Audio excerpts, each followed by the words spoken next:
Alright, this is my version of the Bill of Rights hand game to help you memorize the Bill of Rights. Walk through this with me. The first 10 amendments are called the Bill of Rights. Put your hands up like this, 10 amendments. The Bill of Rights are there to protect you. I want you to put your hands up like you're shielding yourself from the sun. The Bill of Rights are there to protect you from the federal government. The First Amendment, put one finger up for First Amendment, has 5 freedoms. Okay? Freedom of speech, freedom of religion, freedom of the press. I want you to press like you're pressing a button or pressing something. Freedom of petition, like you're signing a petition. And freedom of assembly, like come here, let's get together and talk about the government. Now, I need to point out that press means the media, newspapers, freedom of the press to report what's happening in the country, you're not actually pressing an elevator button. So, First Amendment has 5 freedoms: freedom of speech, freedom of religion, freedom of press, freedom of petition, freedom of assembly. Okay, Second Amendment, when you put up 2 fingers, make a little gun, bang, bang.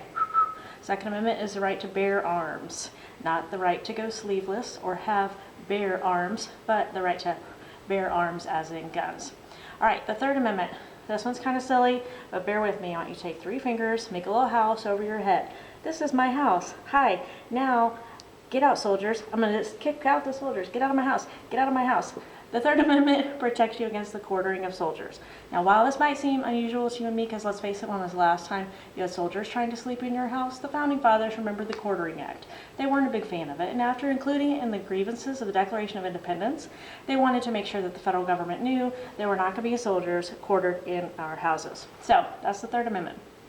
Fourth Amendment, which you take 4 fingers, curl them around your thumb, and knock on the door. Say, open up, it's a po-po. I have a search warrant to search your house.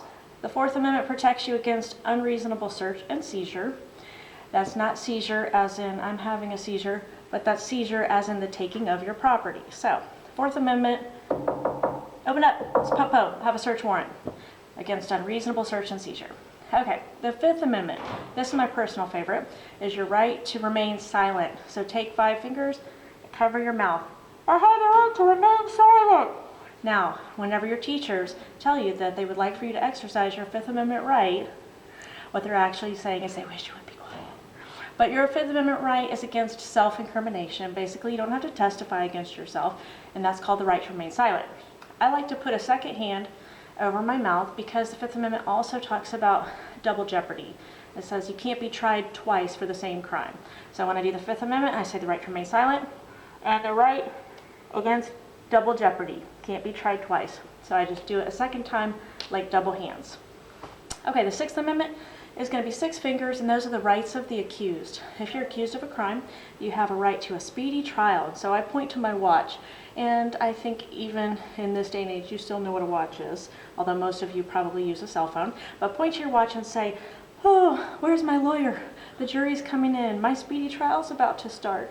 Where is my lawyer? Because you have a right to an attorney, you have the right to a speedy trial, right to a jury trial. So those are all the rights of the accused. Where's my lawyer? Now, the Seventh Amendment, I'm not going to do a fancy hand game for that because it's very similar to Sixth. It's just for civil trials. So we're going to kind of skip the Seventh Amendment there, or you can do Sixth and Seventh like this. Eighth Amendment. Eighth Amendment, make an 8 with 2 hands like this. And this one's kind of crazy, but you're going to take it and make a little noose around your neck. And that is the right against cruel and unusual punishment. So, Eighth Amendment, you're going to, that's why we don't have hangings and things like that anymore in the United States, because you have the right against cruel and unusual punishment. All right, the Ninth Amendment. We don't have a hand signal for that, but the Ninth Amendment just states that you have other rights besides these. In other words, this list of rights is not exhaustive. These are not the only rights that you have. You have other rights and besides the ones that we've listed here. The 10th Amendment, 10 fingers. We're down to the last of the Bill of Rights. I want you to pretend like you're maitre d'. You're pulling out your, a chair for your most valuable customer, and it is reserved. This seat is reserved for the states and for the people. In other words, the powers and things outlined in the Constitution, things that are, I guess, not spelled out for the federal government are reserved to the states and to the people, meaning that what we haven't outlined is one of the tasks of the federal government is reserved for the states and the people. That means kind of the rights and powers are still reserved to the people, popular sovereignty, and people have the power. So are you ready to run through it again? Last time really quickly. All right. First 10 amendments are called the Bill of Rights.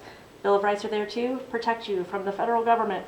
First Amendment has 5 freedoms: speech, religion, press, petition, assembly. Come here, let's talk about the government. Second Amendment, 2 fingers, right to bear arms. Third Amendment, make yourself a house. Get out of my house, soldiers, no quartering of troops. Fourth Amendment, open up, po-po, have a search warrant. That protects you against unreasonable search and seizure. Fifth Amendment is the right to remain silent and protects you against double jeopardy. All right, Sixth Amendment, rights of the accused. Where's my lawyer? Speedy trial starting, and the jury's coming in any second. Oh, Seventh Amendment is just for civil cases. Eighth Amendment, double nooses, rights against cruel and unusual punishment. Ninth Amendment, you have other rights besides these. 10th Amendment, oh, the seat is served, madame, for the states and for the people. And that's the Bill of Rights.